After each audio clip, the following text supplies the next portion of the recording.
ওকে ছেমের চাঁদ যেদিন উঠে সেই দিন থেকেই রমজানের মাস শুরু হয়, কিন্তু আমরা করি কি বাংলাদেশে পরের দিন রাখি। তাই বলে কি আমাদের জন্য কি সেম পয়সা দিয়েছে? সেম শুরু হয়ে গেছে আগের দিন, কিন্তু আমরা রাখি না। এই হলো সবচেয়ে বড় বিষয়। আরেকটা বিষয় হলো কি, যে আমরা সেম রাখি না, বা বাদের দিনও রাখি। যখন ঈদ হয়, সারা বিশ্ব দিয়ে গেলে ঈদ হইতেছে, টিভির মধ্যে দেখা যাইতেছে, অথচ আমরা কি করতেছি, আবার সেমই রাখতেছি, অথচ সেই দিন আমরা হারাম করতেছি। অথচ আমরা এটা জানি শুনে করি না যে আমরা কি এটা কি ঠিক করতেছি না বেটি করতেছি। সব বাংলা পৃথিবীর সব রাষ্ট্রের মধ্যে কি করতেছে, ঈদ করতেছে, ঈদ উদযাপন করতেছে, ফুটকিয়ামত করতেছে, টিভির মধ্যে দেওয়া হইতেছে, চাঁদ সবকিছু দেওয়া হইতেছে। এরপর আমরা আমরা কি আসলে কিন্তু আমরা বিবেক দিয়ে চিন্তা ভাবনা করিয়া কাজ করি না।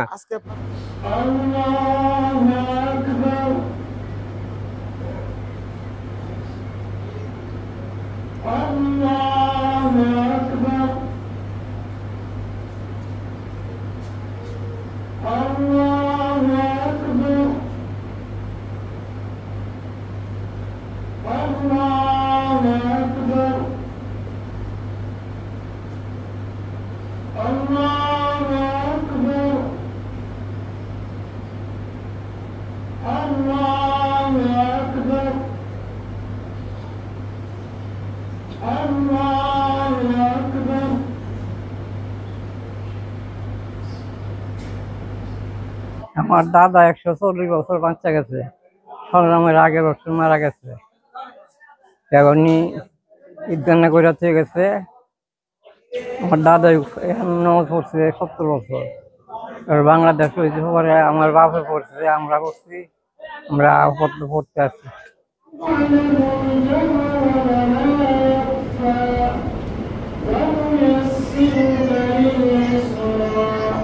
আমরা আজকে ঈদুল আদহা এর সালাত আদায় করেছি আলহামদুলিল্লাহ। আর এই আমলটা এখানে আমরা দীর্ঘদিন যাবৎ প্রায় 10-15 বছর যাবৎ করে আসছি। এটারই হচ্ছে যে রাসূল সাল্লাল্লাহু আলাইহি সাল্লাম বলছেন তার আমল এবং আল্লাহ রাব্বুল আলামিনের যে দিক নির্দেশনাটা, সেটা আমরা সেগুলো বিশ্লেষণ করলে এটাই বুঝতে পারি যে চাঁদ দেখে অথবা শুনে, এই দুইটা জিনিস আমরা কি বুঝি, কিন্তু আমরা চাঁদ দেখা বা শোনায় দুইটা জিনিসই কিন্তু মাস প্রমাণের জন্য যথেষ্ট। কিন্তু আমরা শুধু এই দেশে আমরা শুধু দেখাটাকে প্রাধান্য দিই, কিন্তু এই দেখাটা এমনকি আমরা দেখাটা প্রাধান্য দিলেও কি হবে, আমরা কিন্তু এদেশে এখন কেউ আর দেখি না তেমন একটা। ওই চাঁদ কমিটি দেখে ওনারা যেটা বলে সেটার উপর আমরা আমল করি। তার মানে কিন্তু মূলত আমরা শুনেই করতেছি। তো এই শোনাটার পরিধিতি বাড়ালে যেটা আমরা বুঝি যে মধ্যপ্রাচ্যের সাথে মিল রেখে বা মুসলিম বিশ্বের একটা অধিকাংশের সাথে মিল রেখে সেটা আমরা করার চেষ্টা করি, যেহেতু এভাবে আল্লাহ রাসূল সাল্লাল্লাহু আলাইহি সাল্লামের আমলের মধ্যে আছে প্রমাণিত সেটা। আর সবচেয়ে মূল কথা হচ্ছে প্রত্যেকটা আমলের মধ্যে, যেটা আমি খুতবাতে বললাম, ইখতিলাফ আছে। আমরা মনে করতেছি এটাকে সঠিক, এজন্য আমরা এভাবে আমল করে আসতেছি। যারা অন্যটাকে সঠিক মনে করে তারা সেটাই করবে, সেটা তাদের ব্যাপার। অবশ্যই আল্লাহ প্রত্যেকের নিয়ত অনুযায়ী প্রতিদান দিবে, সওয়াব দিবেন। এজন্য আমরা এটাকে সঠিক মনে করতেছি, এজন্য আমরা এভাবেই আমল করে আসতেছি এবং ইনশাআল্লাহ এভাবে আমরা করে যাব। আল্লাহ যেন আমাদেরকে তার তৌফিক দান করেন। আমরা হানাফি মাযহাবের মত অনুসারে চাঁদ তো একটা, সারা পৃথিবীর মধ্যে যে কোনো স্থানে চাঁদ উঠলে চন্দ্রমাস আরম্ভ। সেই মতে সৌদি আরব বাংলাদেশের সময়ের তফাৎ 3 ঘন্টা। 3 ঘন্টা সময়ের তফাৎ, মানে ওইখানে তারাও শুক্রবার নামাজ পড়তেছে, আমরা পড়তেছি, তারা তাদের সময় মতো পড়তেছে, আমরা আমাদের সময় মতো পড়তেছি। একই দিন আদায় হচ্ছে, এটা শনিবারে হচ্ছে না। সেই মতে বছরে 5 দিন রোজা থাকা হারাম, 2 ঈদের দিন আর 3 দিন।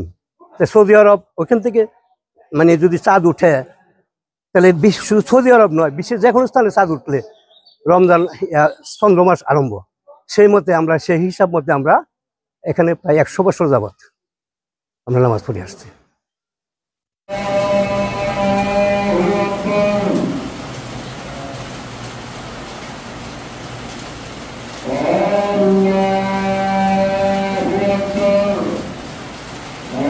Allah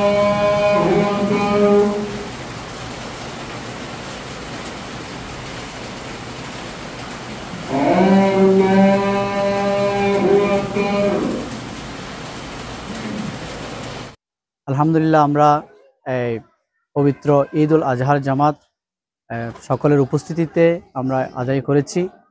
পবিত্র মির্জাকিল দরবার শরীফ, যেটা আধ্যাত্মিক তরিকতের সম্রাট, ওনার এই দরবার সাতকানিয়া চট্টগ্রামের দরবার শরীফের আমরা অনুসারীবৃন্দ, আমরা 250 বছর ধরে পবিত্র হানাফি মজাহাবের বিধান অনুযায়ী, ইমাম আজম আবু হানিফা রাদিয়াল্লাহু তাআলা আনহুর ফতোয়া অনুযায়ী আমরা ঈদ উল ফিতরের জামাত এবং ঈদ উল আজহার জামাত আমরা আদায় করে থাকি।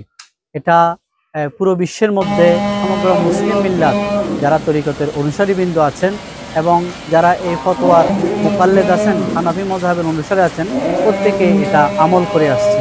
তো আলহামদুলিল্লাহ, আর এই ধারাবাহিকতায় আমরা আজকেও এই কটিয়াদি থানার বাহারসর গ্রামে আজকের এই জামে মসজিদে ঈদের জামাত আদায় করেছি, যার জন্য আমি সকল যারা উপস্থিত মুসল্লিবৃন্দ আছেন সকলের প্রতি মোবারকবাদ জানাচ্ছি।